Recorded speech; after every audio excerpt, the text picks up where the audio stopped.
I think it's a real problem with the school system, but you can't blame them at the same time because they can't cater to everybody, you know? So in all honesty, I think being a creative is a highly sought after skill set that isn't in everybody.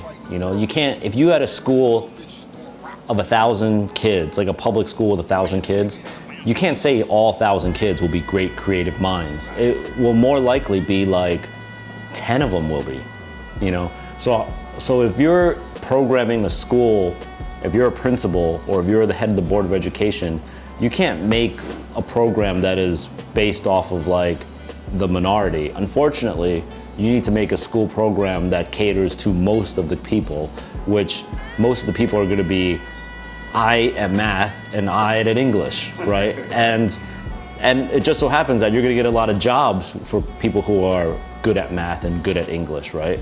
So it doesn't make sense for a school to specialize or even offer a creative arts or music program heavily, because those things are skill sets that, in my opinion, you're either born with or you're born without. You know, I think you could be born with a creative bone in your body, and then you need schooling to hone that creativity, that seed, for you to become something better. Conversely, if you have no creative bone in your body, you can go to school and apprentice and learn and observe and create something from nothing, but I think you'll only be good. You won't be great unless it's born within you.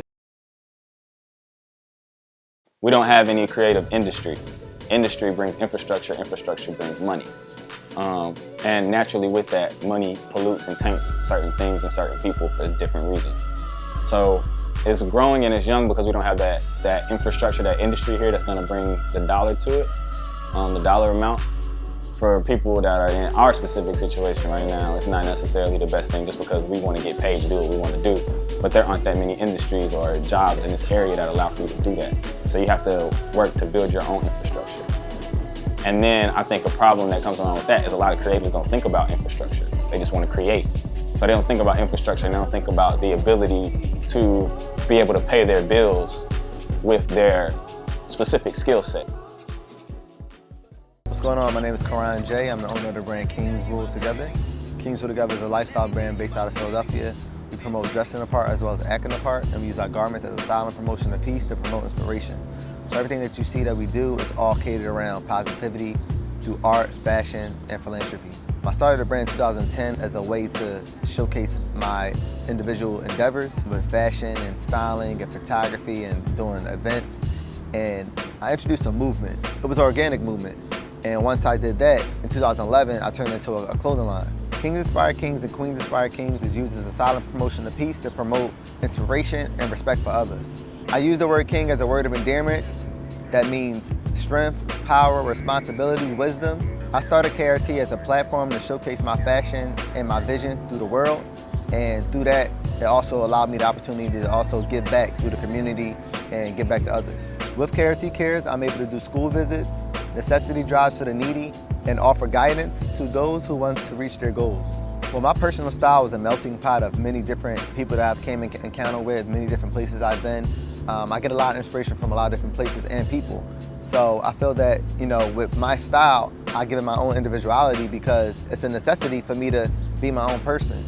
Initially, my style was influenced by my parents, with my mother being so strict on how I looked and how I was perceived to the world. She didn't like me to look like anybody else that was walking down the street. She didn't like me to wear what everybody else was wearing, so she molded me at an early age. So as I got older, that same mindset went with me throughout my years.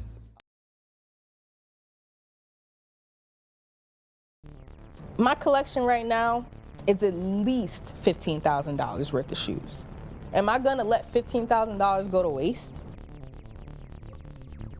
You always gotta have your shoes protected, even when you're not wearing them. Especially being in New York City. I work in Times Square. I'm walking past thousands of people every day. You never know who's gonna step on your kicks. You never know what the weather conditions are gonna be. You never know what's gonna happen.